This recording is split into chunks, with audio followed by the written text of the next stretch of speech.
Good evening, good day, good afternoon, depending on where you are on the planet. In the name of the Father, Yah, in the name of his Son, Yahweh Shah, the Hebrew Messiah of the tribe of Judah, the Lion of the tribe of Judah. Greetings to all who are seeking in these last days of the history, the wicked kingdom of Babylon, to give honor and glory to Yahweh by obedience to his covenant. Greetings to you all in the name of the Father, Yah, and Messiah, Yahweh Shah. In the last 7 days, we have seen some very interesting things. This year is the beginning of the end. There's no question. If you don't understand that this year is the beginning of the end, I can't tell you nothing. I can't say nothing to you. But just this past week, two, let's call them entertainers, greetings, two entertainers, shalom, two entertainers spoke truth to power. One was a football player, a professional football player named DeSean Jackson. He plays for the Philadelphia Eagles of the National Football League.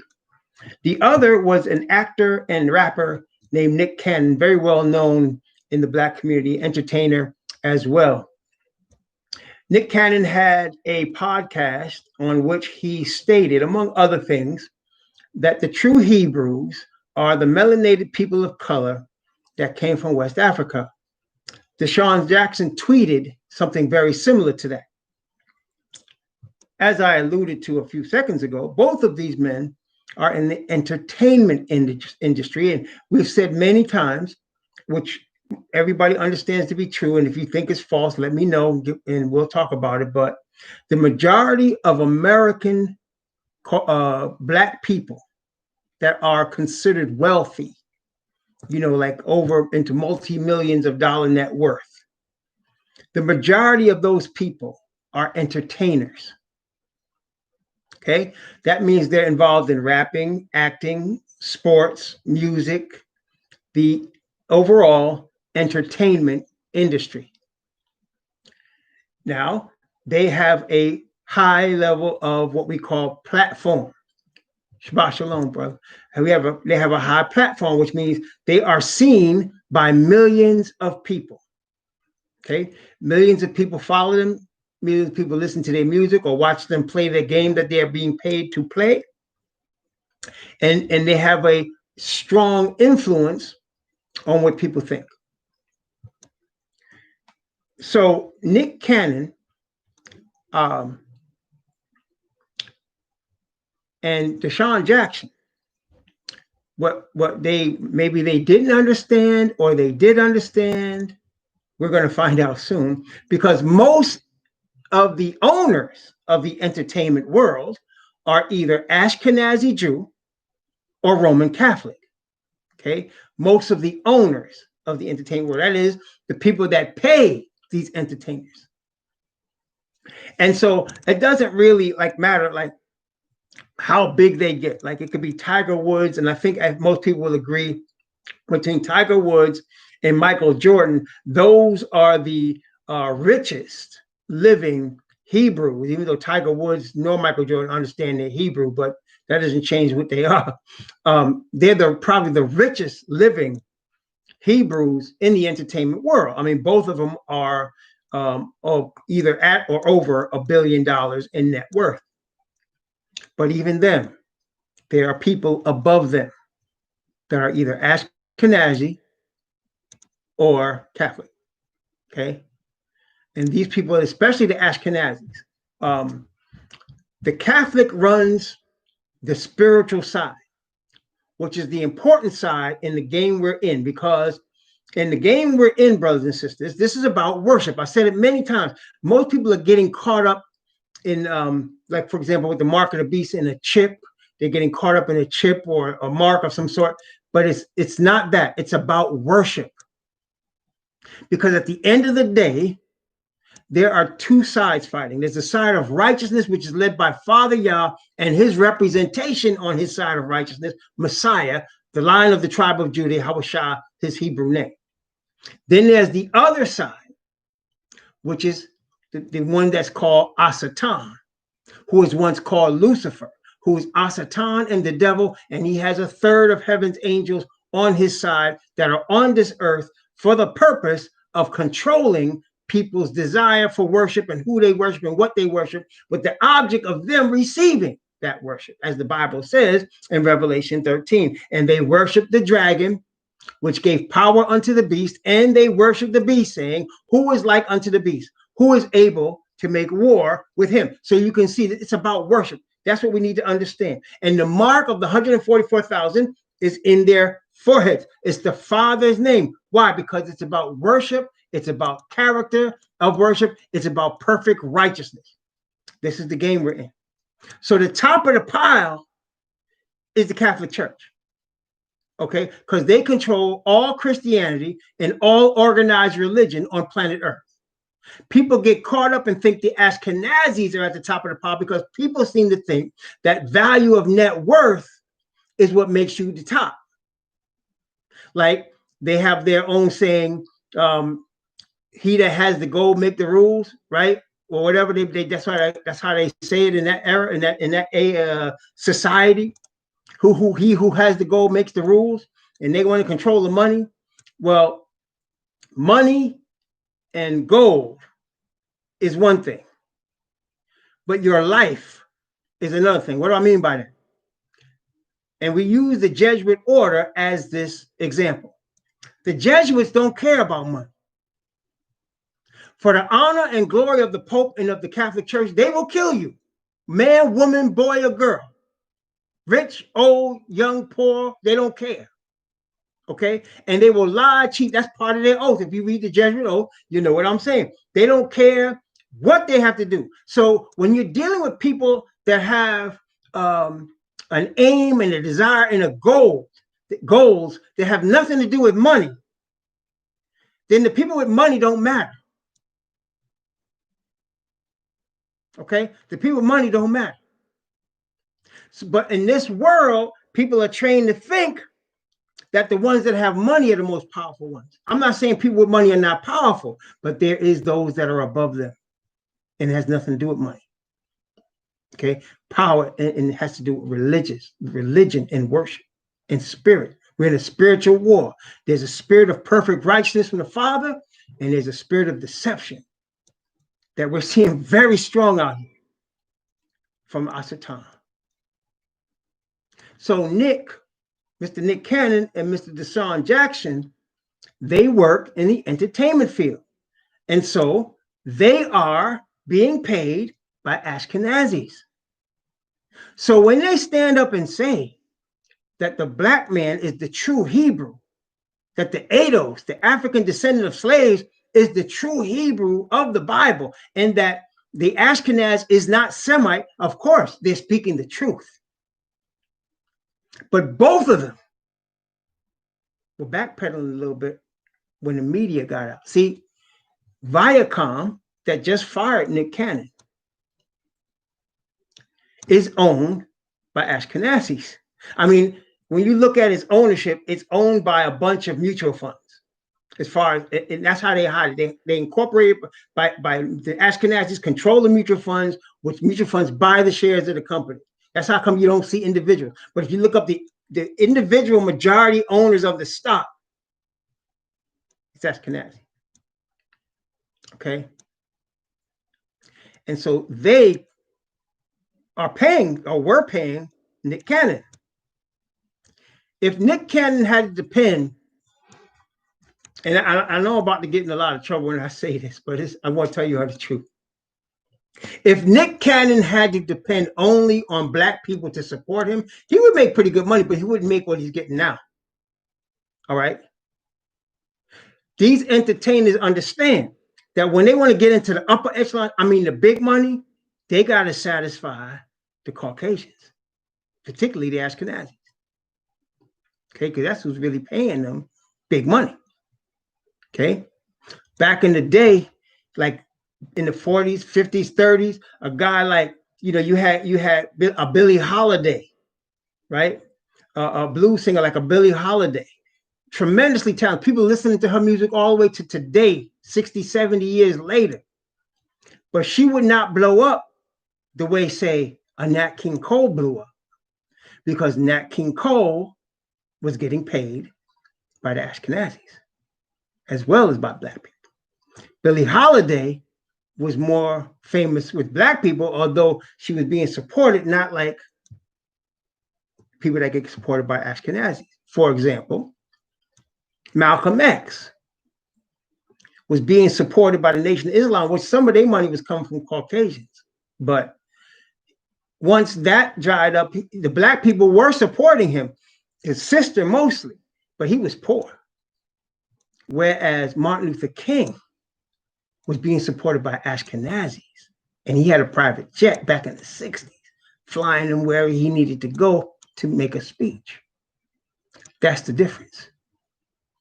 So both Nick Cannon and DeSean Jackson spoke the truth. They used their platform to speak the truth. The ADOS is the true Israelite. But I don't think, by the way they responded, Nick Cannon didn't apologize. DeSean Jackson did. That's basically a recantation. But Nick Cannon did not apologize, but he gave the kumbaya, like we all family statement. He was backpedaling a little bit, trying to soften it, because of the overwhelming tide of media that's owned by Ashkenazis that came on them when they put them. And DeSean Jackson didn't even like publicly say it. He tweeted it. Nick Cannon said it on his podcast. So what they did, though, just to show you where we are, we always talk about how just last week we were talking about how 2 Timothy says that this, what is this? In fact, let's look at it. 2 Timothy, we read this last week. 2 Timothy chapter 3, verse 13. Well, let's start at verse, I'm going to read verse 13 first, then I'm going to read around it for the context. Verse 13 says, but evil men and seducers shall wax worse and worse, deceiving and being deceived. There's a statement made by one of the Caucasian prophets. Their prophet was called George Orwell. He wrote a book called 1984. Many people have heard of the book and read the book, 1984. In that book, he says, I got the quote here, I'm going to pull it up here. It says, in the time of deceit, telling the truth is a revolutionary act. The most effective way to destroy people is to deny and obliterate their own understanding of their history. To deny and obliterate their own understanding of their history. Okay? Telling the truth in an age of deceit is a revolutionary act. So the media, which we already explained who controls it, they've been repeating over and over again that these type of statements by Nick Cannon and DeSean Jackson are anti-Semitic conspiracy theories. Whenever you see the media start to push the term conspiracy theory, number one, you know what they're going against is true. Number two, they're scared of it. They're frightened that if people were to receive the message they're trying to denounce, of the results. And so that's what we're seeing. They call it an anti-Semitic conspiracy theory. Now, let's first of all, let's back up for a second. It is impossible for a person that is a Semite to be anti himself. So if I'm a Semite, it'd be crazy for me to be anti-Semitic. Okay? If a person is not a Semite, it's impossible for somebody who speaks against them to be anti-Semitic. Why do I say that? Because the Ashkenazis come from Europe from Khazariah, right? From the sons of Japhet. Therefore, if you were speaking against them in any way, you can say you're anti-Japhet, but you can't say you're anti-Semitic because they are not Semites. Helen Thomas, the late great reporter that reported from the White House for more than 50 years, she was from Jordan. And I think she was either Jordanian or Lebanese. I think she was Lebanese. And she said that the Ashkenazis need to go home.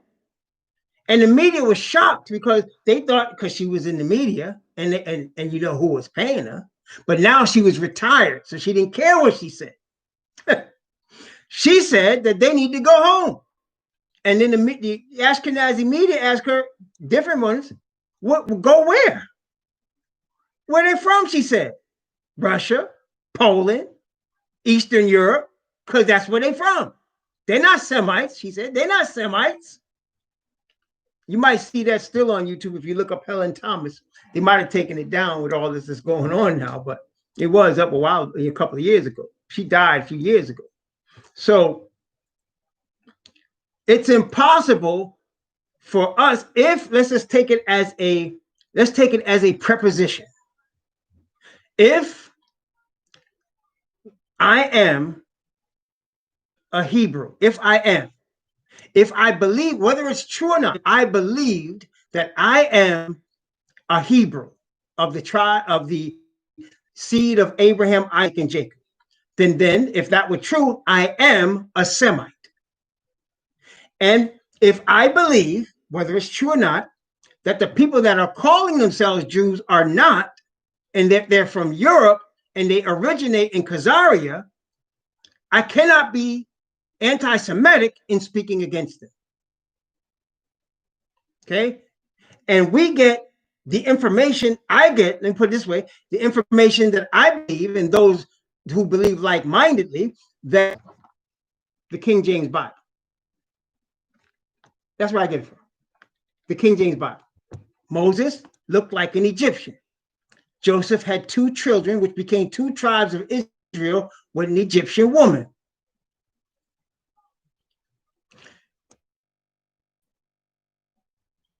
Was mistaken for an Egyptian, looked at him and said, "Art thou that Egyptian?"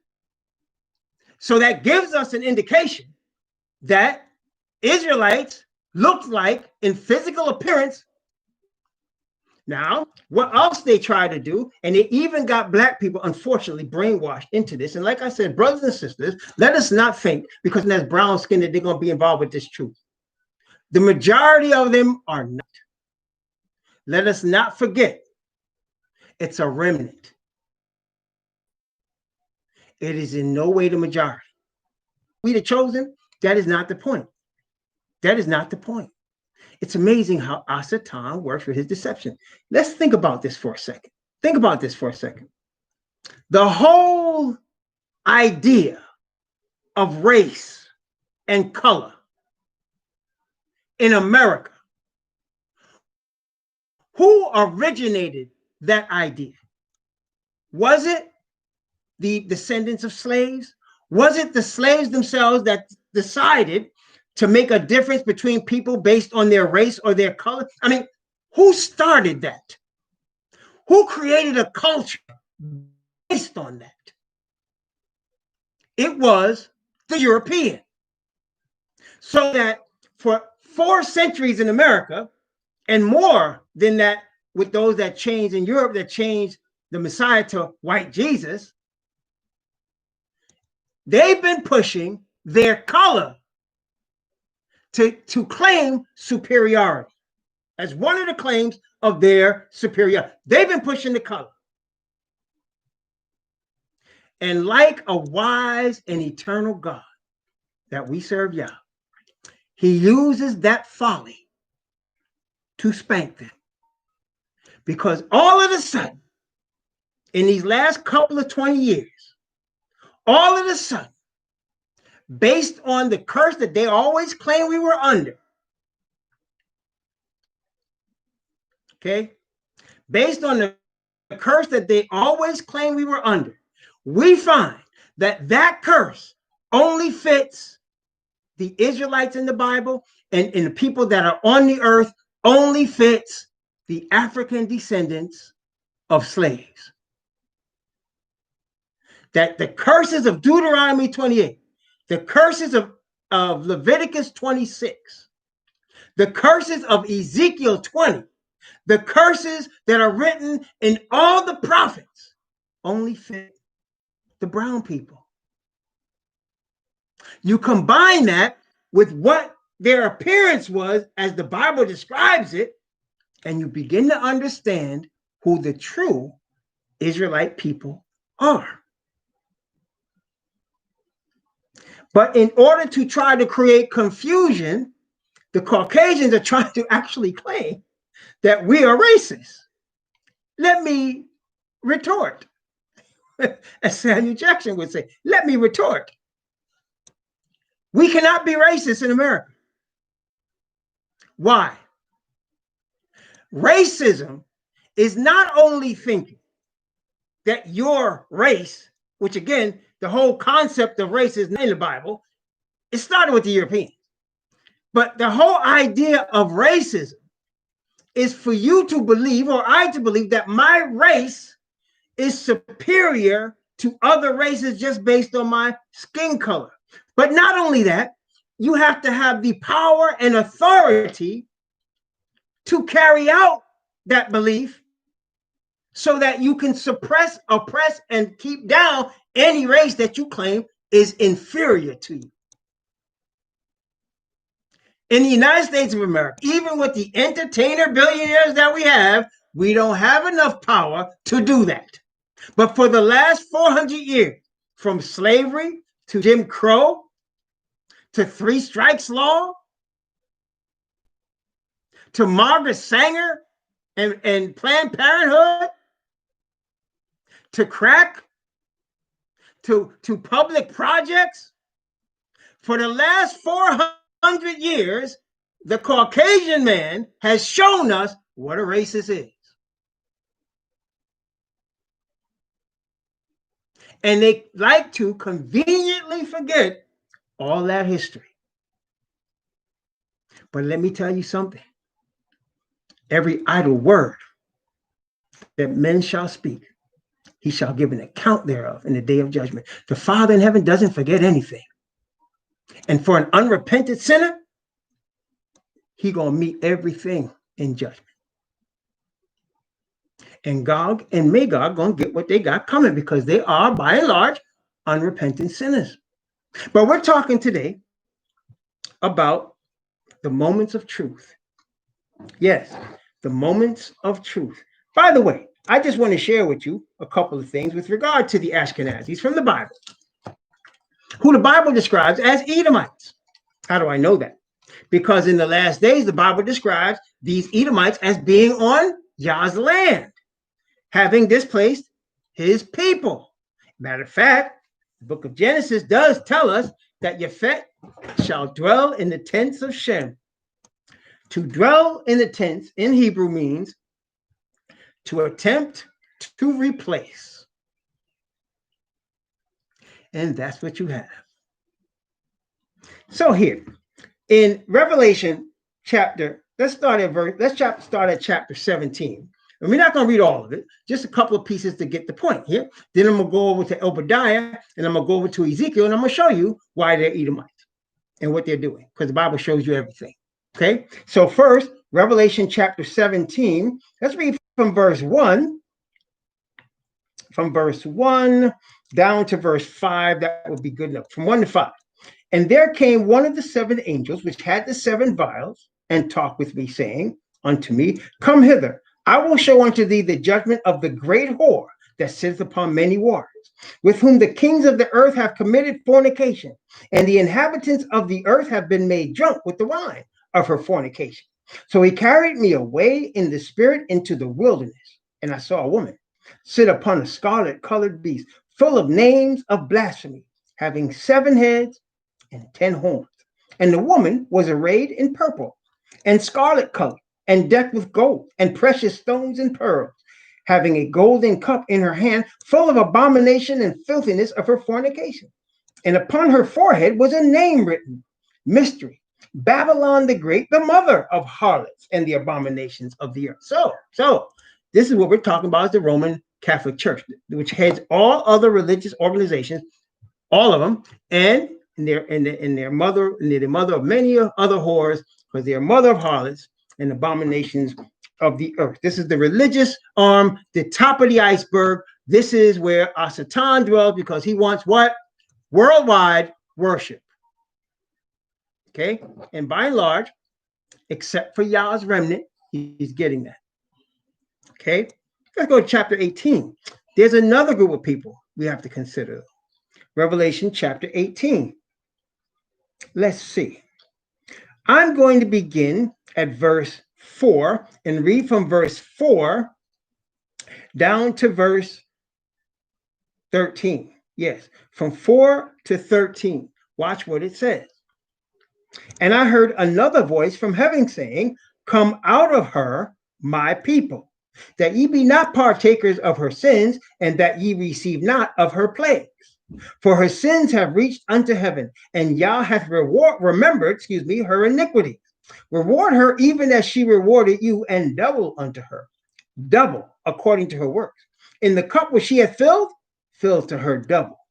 How much she hath glorified herself and lived deliciously, so much torment and sorrow give her, for she saith in her heart, I sit a queen, and am no widow, and shall see no sorrow.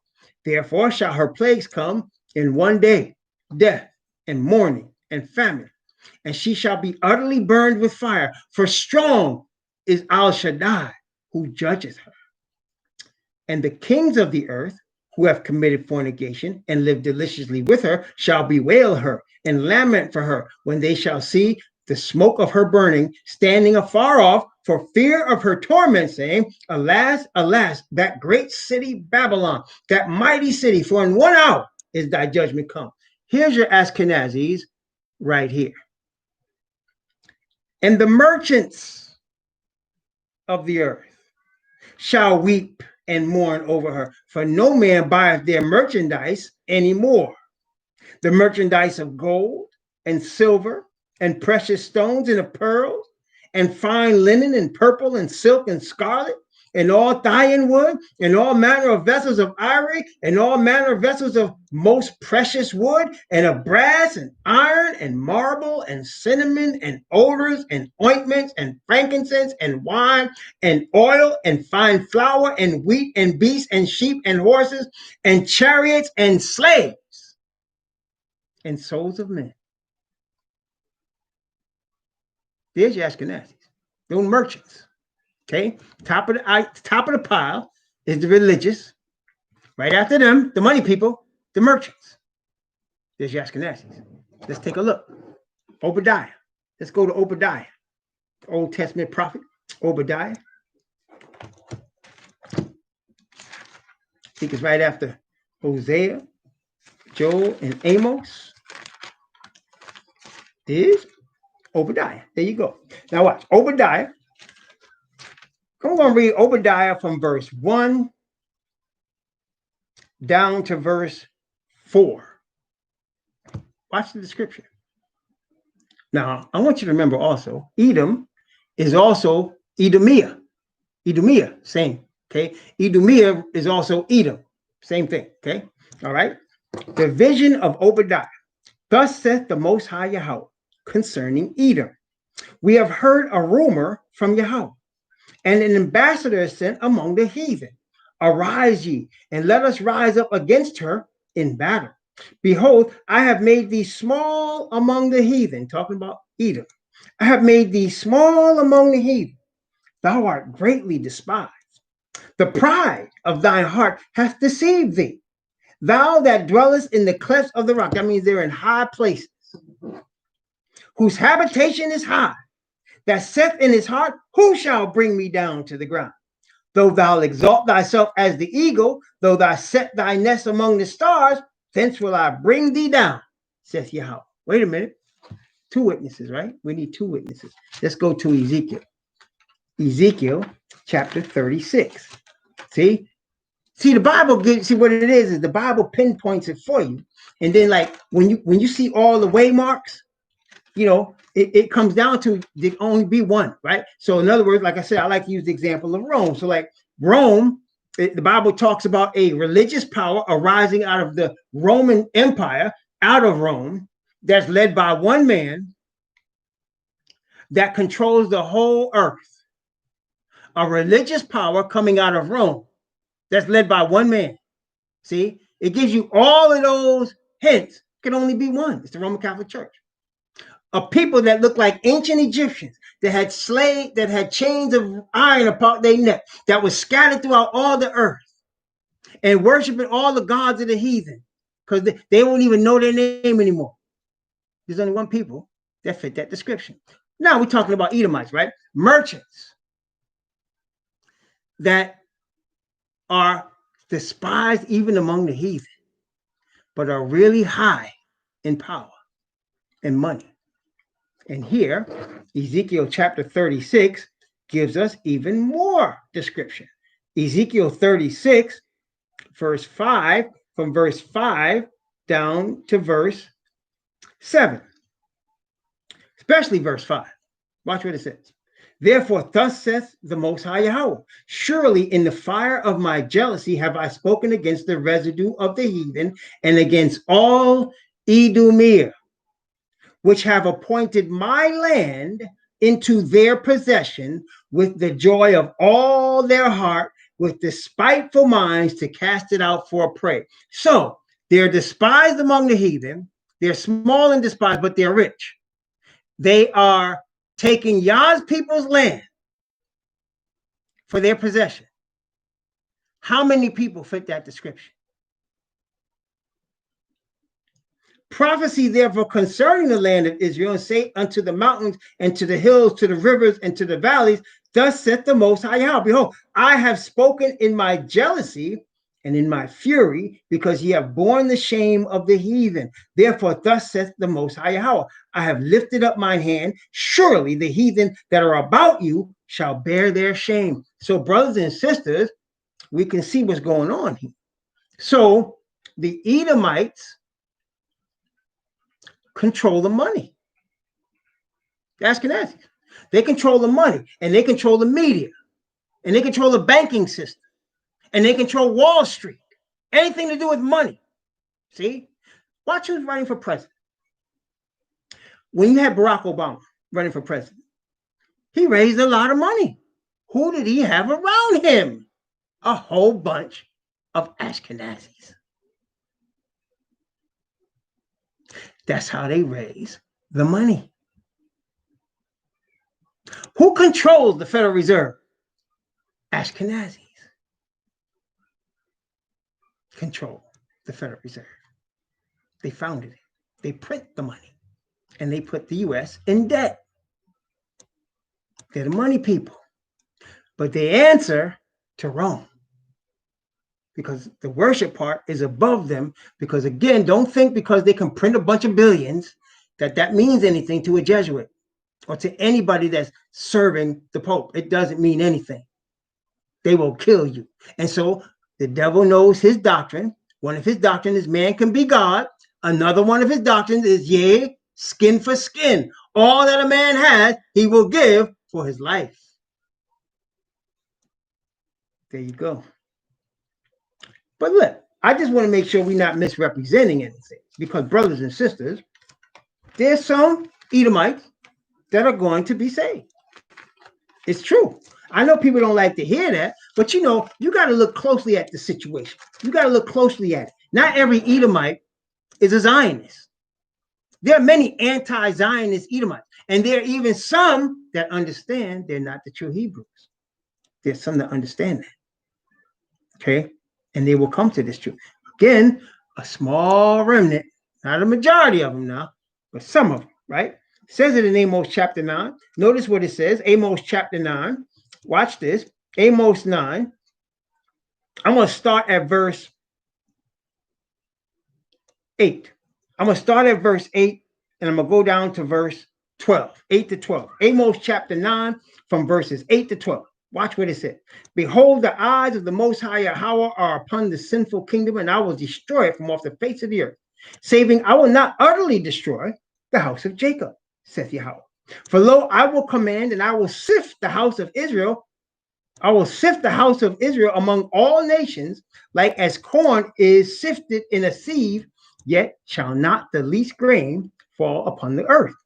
All the sinners of my people shall die by the sword, which say the evil shall not overtake nor prevent us.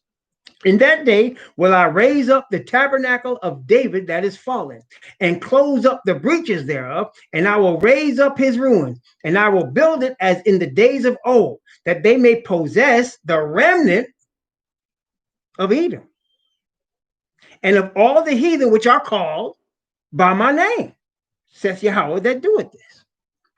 So I can't categorically say all Edomites are going to be destroyed. That would be foolish. That wouldn't be properly representing the word.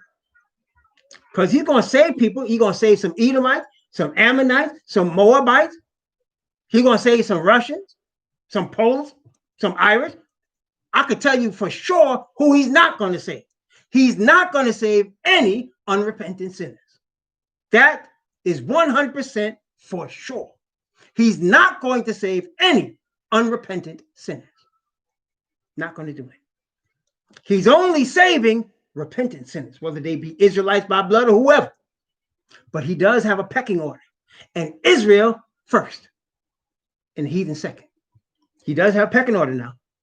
You know, it's not like all these people out here from the Christian churches front and talking about, well, men and women are equal. Woman can be a preacher too. That's not what the Bible says. Except for not a woman to teach the usurp authority over a man. The man was made in the image of Yah. The woman was made in the image of man. How you changing the order? Because you want to? Because what? This is the new millennium? Come on now. See, that's what I'm saying. We have to go by the word. There is a pecking order. All right? There is a pecking order. But that's not saying all of one group of people are going to be saved and all of another group of people are going to be lost. Don't think like that. There is a pecking order. Israel is the sign. The awakening of the Israel people, especially the 144,000, is the sign. Now, I wanted to bring this out, this particular point here. We talked about Nick Cannon and DeSean Jackson and how, as entertainers, they use their platform to speak the truth, man. The black man is the Israelite. And no, them Ashkenazis are not Semites. They spoke the truth. But, man, they got reminded of where their bread is buttered. They got reminded of where their money comes from. And hamina.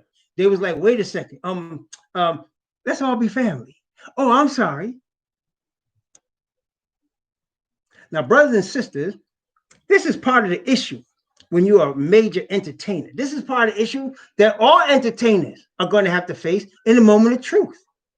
Now, I'm thinking these brothers are brave to have said what they said. There's no question. And maybe they will come back again in a full force. They have to be willing to give up the loot, though. That's what I mean. They're going to have to be willing to give it up. They ain't got to throw it nowhere. Them asking that is make sure you're not getting no more. So no more private jets, no more Rolls Royces and Bentleys, no more mansions. You're going to have to decide that. They're going to have to decide that. Them and every other Hebrew that's an entertainer in the planet Earth. Everybody's going to have to make that decision, the moment of truth. Now, we already know the majority are going to go with the money, no question. But there's going to be some, like a Joseph of Arimathea, or like a Nicodemus, that boldly take their stand for the truth. There's going to be some. And they're going to lose all that money, but that's all good. Better to be lost all your money than to lose your soul. Isn't that right? Because brothers and sisters, we are really living at the end.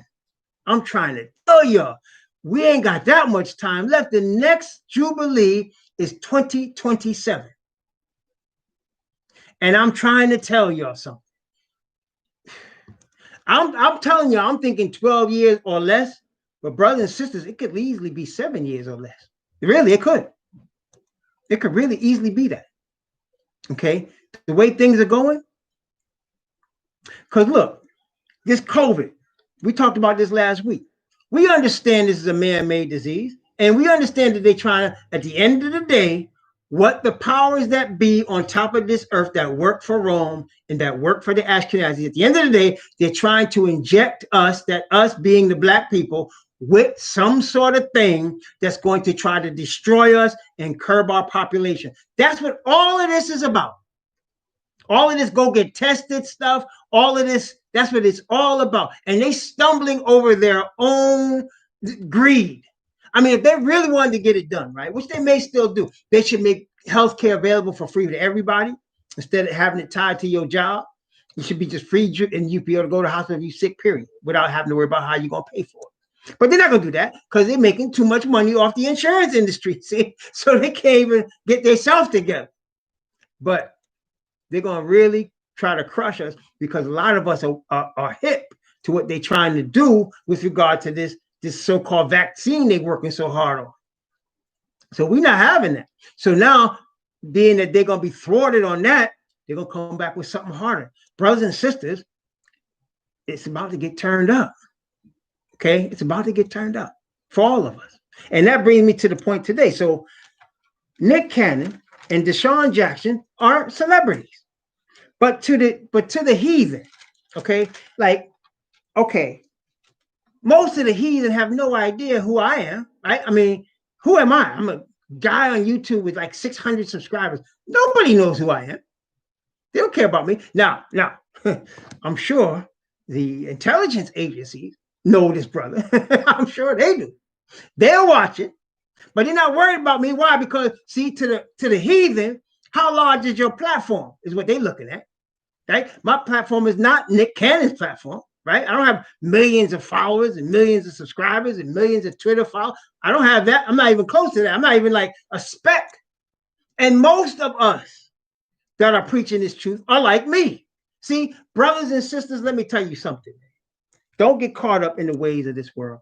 The Bible says, envy thou not the oppressor and choose none of his ways. I see many of our brothers and sisters, and I'm just saying it's just the beginning of the movement for them. So they still caught up in a couple of things. They caught up in trying to get their face out there so they can be rich and famous. They want everybody. See, when I open up this here on YouTube, nobody's here, and I don't care that nobody's here.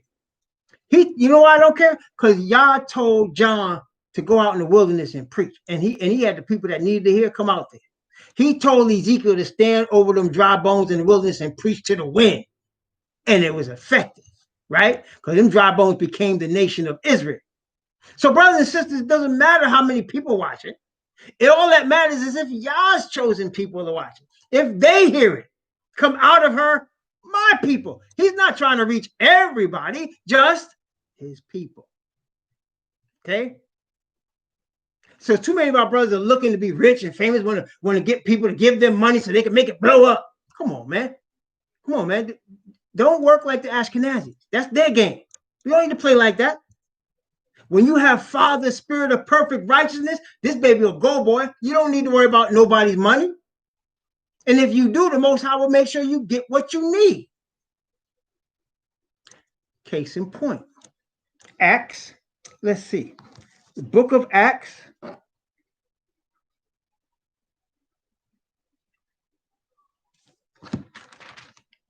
Chapter 4. Oh, yes.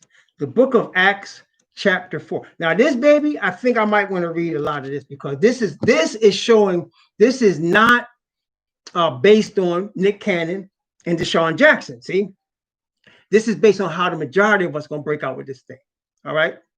And how we're going to be perceived. Now, brothers and sisters, I said there were two things that our brothers are messing up on today because they still caught up in the Babylonian mentality of trying to be rich and famous. One is what I just mentioned. The other one is, people are used to coming out of like Baptist churches, SDA churches, African Methodist Episcopal churches. And in the black churches, I mean, just in general, first of all, we understand it's not the black people that segregated the churches. Again, it's the Caucasian that started that whole segregation thing. But in the black churches, anybody will tell you, anybody that goes there will tell you, there's more spirit in there. Anybody will tell you that. There's more life in there. There's more spirit in there. Okay? There's more soul in there. It's just the way it is. Okay, so they get caught up in that type of institution, and they want to come to the truth of the Hebrews, and they want to make it into that type of institution. Listen, Israelites, the nation is not a denomination. The nation is not set up the way these Caucasian denominations are. Even if you're in a black church, you're in a Caucasian set up system, a Eurocentric system, even if you bring in your spirit and soul into it. All right. We don't set up that way. I'm seeing a lot of some, not a lot. I'm seeing some Israelites trying to gather people and traveling from place to place and gathering large congregations and buildings and all that. That's Christianity. That's Christianity and the other name. Okay. And then these cats with these large camps, you know, basically trying to make it into an organization, a club. Come on. This is a nation. Okay. This is a nation. This is not an organized denomination. This is a scattered nation. And the Spirit of the Most High moves on our hearts when it's time to do what He wants done. Okay? He does that. And He's going to continue to do that. It's going to get stronger. Let's watch. Because this is where we come from. Acts chapter 4. Now, I'm going to start at verse 1. Read it in bits. Let's read from verse 1 down to verse 10. This is right after a man was standing at the gate called Beautiful when Kepha, which is Peter, and he was impotent. That means he couldn't walk at all. He was crippled, and he could walk. He was walking, leaping, giving praise to the Most High as they were walking into the Hebrew Israelite temple. Let's go now. Acts chapter 4 from verse 1 to 10. And as they spake unto the people, the priests and the captain of the temple and the Sadducees came upon them, being grieved that they taught the people and preached through Yahushua the resurrection from the dead. And they laid hands on them and put them in hold until the next day, for it was now eventide. Howbeit, many of them which heard the word believed, and the number of the men was about 5,000. Notice they only numbered the men. There had to be women there, but they only numbered the men. They were children, but they only numbered the men. 144,000. Also, I want you to notice they're under arrest for what they were preaching. They weren't carrying guns or weapons, knives. They weren't threatening to overthrow the government. They were preaching and teaching, and they were arrested for what they were preaching and teaching. Take note. The number of the men was about 5,000. And it came to pass on the morrow that their rulers and elders and scribes and Annas, the high priest, and Caiaphas and John and Alexander, and as many as were of the kindred of the high priest, were gathered together at Jerusalem. And when they set them in the midst, they asked, by what name have ye done this? Then Peter, who is Kepha, filled with the set apart spirit, said unto them, ye rulers of the people and elders of Israel, if we this day be examined of the good deed done to the impotent man, by what means he is made whole, be it known unto you all and to all the people of Israel, that by the name of Yahushua, the Messiah of Nazareth, whom ye crucified, whom Yah raised from the dead, even by him doth this man stand here before you whole, by the name of the Messiah. Now, in this King James Bible, it says the name Jesus Christ. But as we are now awakening, we know that it is impossible that that Hebrew man from Nazareth 2,000 years ago could not have been called Jesus. Why could not have he been called Jesus? Because the letter J did not exist until about 500 years ago. So if the letter J did not exist until about 500 years ago, he could not have been called Jesus. Well, somebody might say, okay, well, what's the Greek word for Jesus? It's Jesus. Jesus, a Greek god. But this Messiah was a Hebrew. So now you have to go to the Hebrew and find the name associated with to save. For he shall save his people from their sins. Well, we looked it up and we came up with Yahushua, which means Yahweh, Yah exists, Shai, to save. Yah exists to save. Now, some people like to say Yahusha. Fine. No problem with that. Some people call him Yahushua. Okay, cool. But it's not Jesus. Okay? That's why we say Yahushua, Messiah. Okay. So now Peter boldly says, it's by this name that this man is made whole. Brothers and sisters, as we are seeking the perfect righteousness of the Father in order to reflect his character, in order to obey his covenant and give him ultimate glory, because that's how you do it. Fear Yah and give glory to him. This is how you do it. This is the conclusion of the whole matter. Fear Yah and keep his commandments, because this is the whole man. That's how we do it. And as we receive that spirit to give him his glory in obedience, he's going to pour out his spirit on us. And in the name of the Messiah, miracles will be wrought again very shortly. Okay? Very shortly. And it's going to be telling, not only in our words and the power behind it with the spirit of the Father, but in our countenance. And notice what happens here. Let's go from verse 11 down to verse 13. This is the stone, prophet continues, which was set at naught of you builders, which has become the head of the corner. Neither is there salvation in any other, for there is none other name under heaven given among men whereby we must be saved. Now, when they saw the boldness of Peter and John, watch this, and perceived that they were unlearned and ignorant men, they marveled and took knowledge of them that they had been with Yahushua. Took knowledge of them that these cats had been hanging out with the Messiah. They were unlearned and ignorant to the elite. To the elite, they were unlearned and ignorant. To the elite, I am unlearned and ignorant.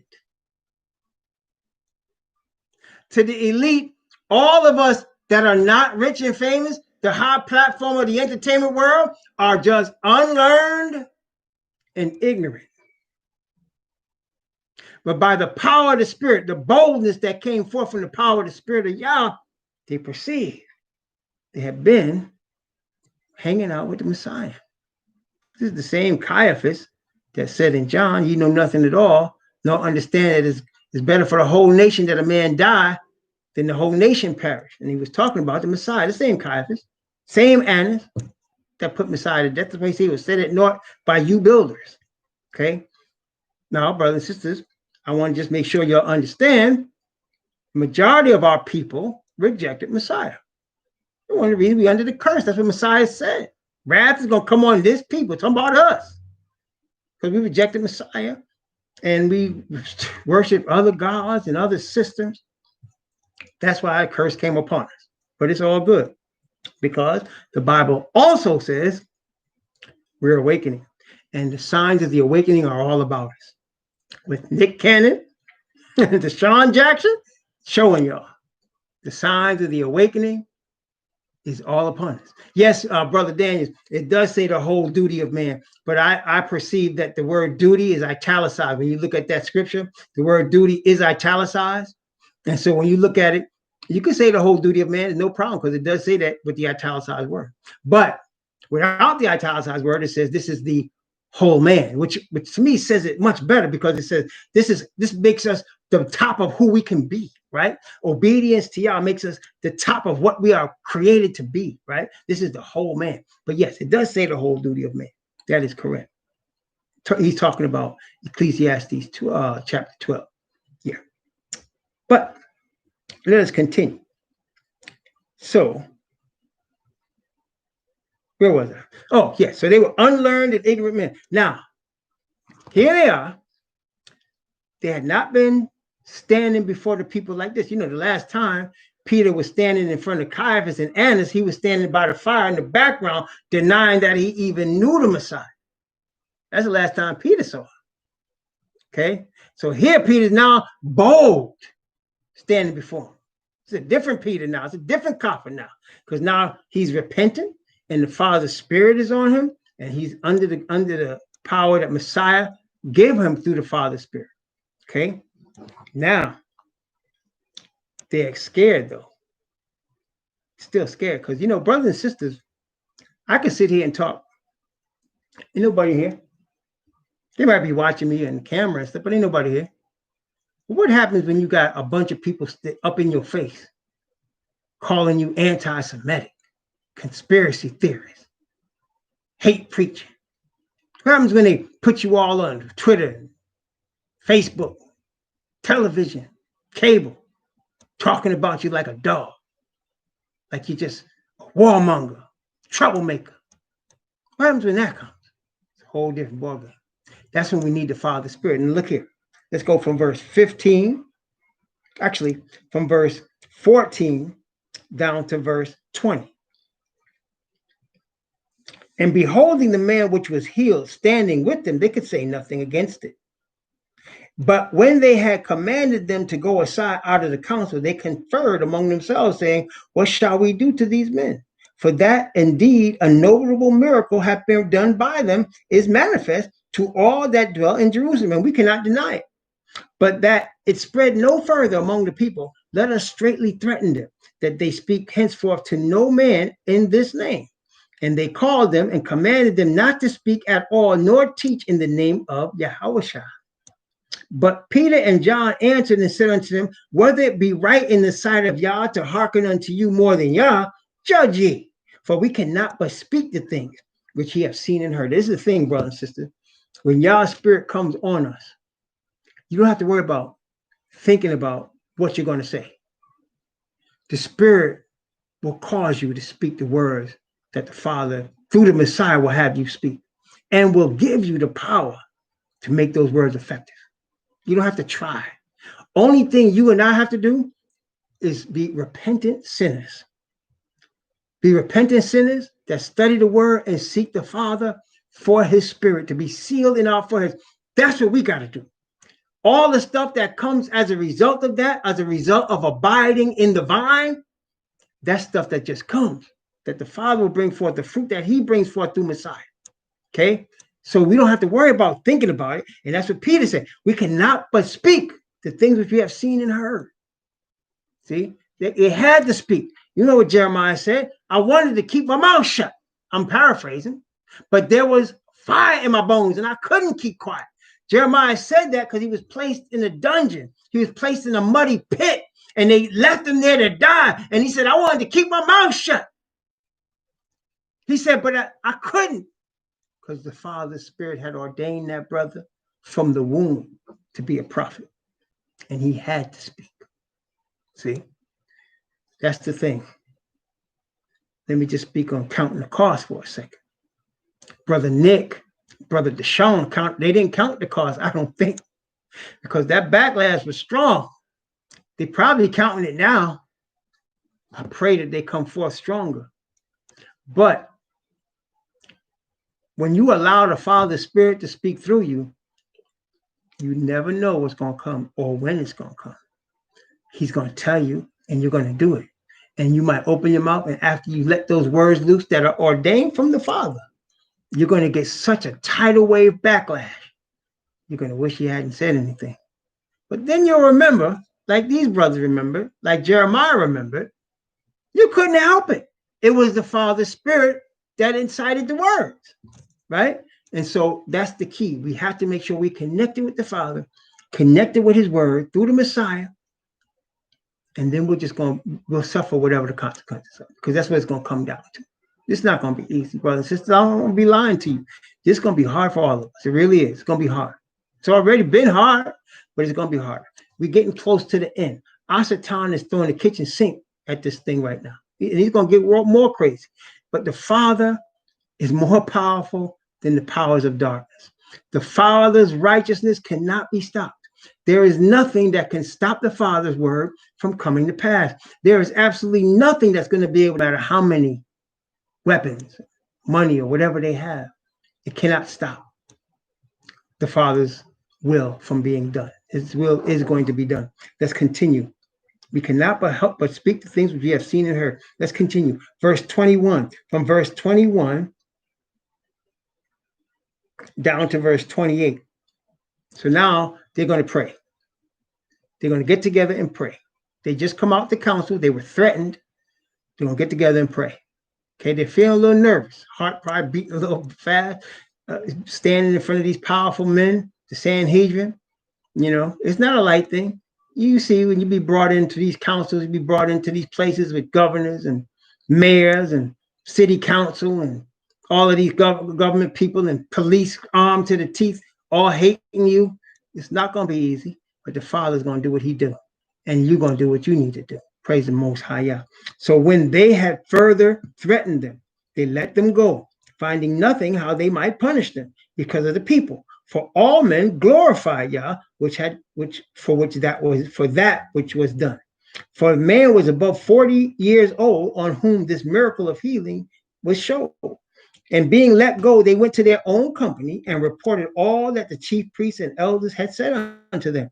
And when they had heard that, they lifted up their voice to Yah with one accord and said, Master, thou art most high Yah, which hath made heaven and earth, the sea, and all that in them is, who by the mouth of thy servant David has said, why did the heathen rage and the people imagine vain things? The kings of the earth stood up, and the rulers were gathered together against the Master and against his Messiah.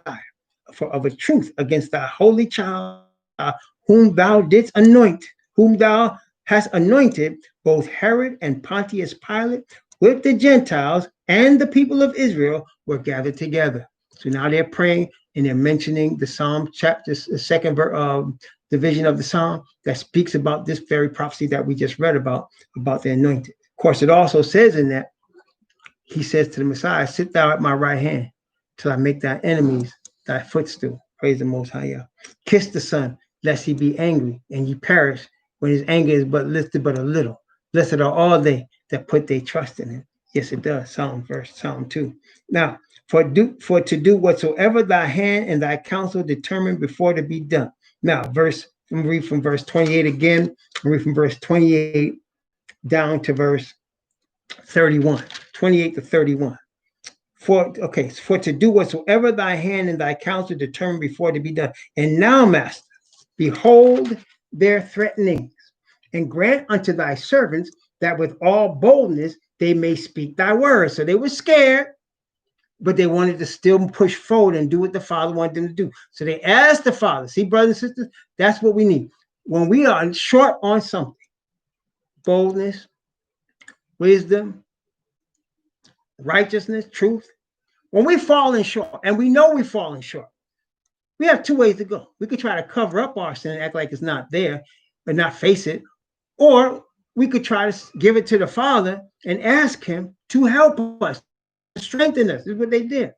They were scared. They said, behold their threatenings. Grant unto thy servants that with all boldness they may speak thy word, by stretching forth thine hand to heal, and that signs and wonders may be done by the name of thy holy child, Yahushua. And when they had prayed, the place was shaken where they were assembled together, and they were all filled with the Holy Ghost, and spake the word of Yah with boldness. They asked for boldness, they got boldness. Praise Yah. Praise Yah. Now, watch what happened next. From verse 32 down to verse 35. Watch what happened next. And the multitude of them that believed were of one heart and of one soul. Neither said any of them that aught of the things which he possessed was his own, but they had all things in common. Now, I want to tell you something. Nobody asked anybody to go sell your stuff and give it to us. Nobody said you should sell that house and give it to us. Nobody said go clean out your bank account, bring me the money. No, the Spirit of the Father came heavy upon them, and they were wanting to give to the cause. That's what happens. Whenever somebody begging you for money, that's a sign you should not give it to them. Talking about wrong religious lines.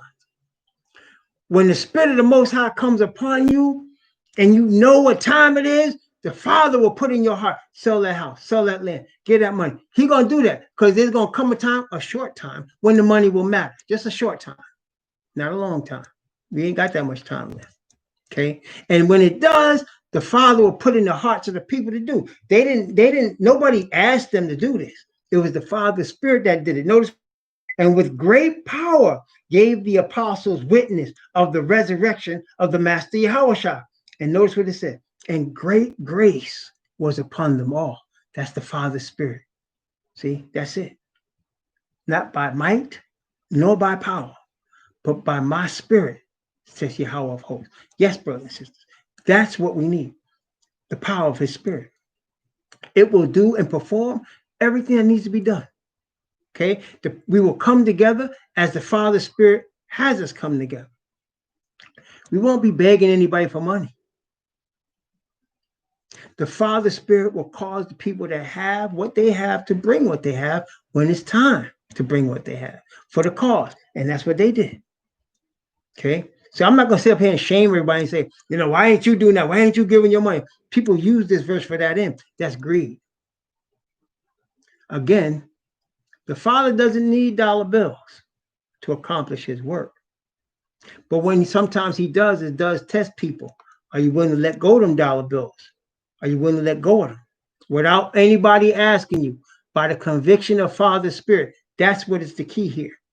That's what's the key. Okay. And with great power gave the apostles witness of the resurrection of the Master Yahushua, and great grace was upon them all. Neither was there any among them that lacked. For as many as were possessors of lands or houses sold them and brought the price of the things that were sold. See, nobody said to them, go do this, except the Father's Spirit. I want to stress that. So when people start begging you for money, watch out. There's a lot of shysters out here using religion, even using the truth of this present truth to take people's money. Don't do that. Don't do that. Unless the Father's Spirit convicts you. That's the whole key here. It's the conviction of Yah's Spirit. Okay, that's it.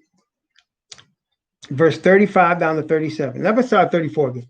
Neither was there any among them that lacked, for as many as were possessors of lands or houses sold them and bought the prices of the things that were sold and laid them down at the apostles' feet. And distribution was made unto every man according as he had need.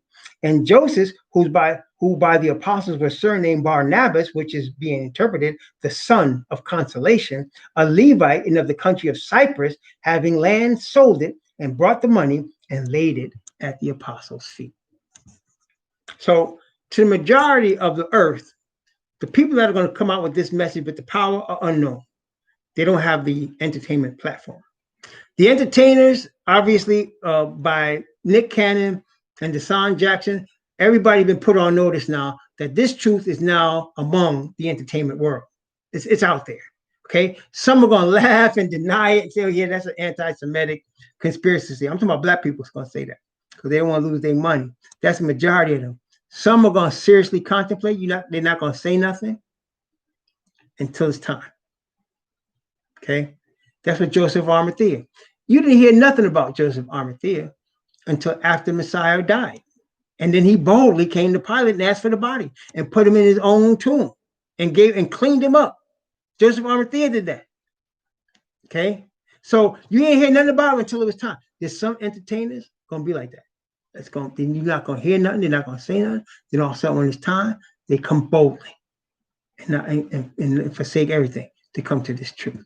Okay, praise the Most High Yah. May the Most High Yah bless Brother Nick and Brother DeSean Jackson. May he give them boldness, and may we all be prepared against what's coming, because it's coming very quickly, brothers and sisters. It's coming very quickly. And we need to pray, and we need to fast, and we need to be serious, because we need to be connected with our Father in heaven and with his word, so that when it's time, we can speak boldly in the name of the Messiah. Amen.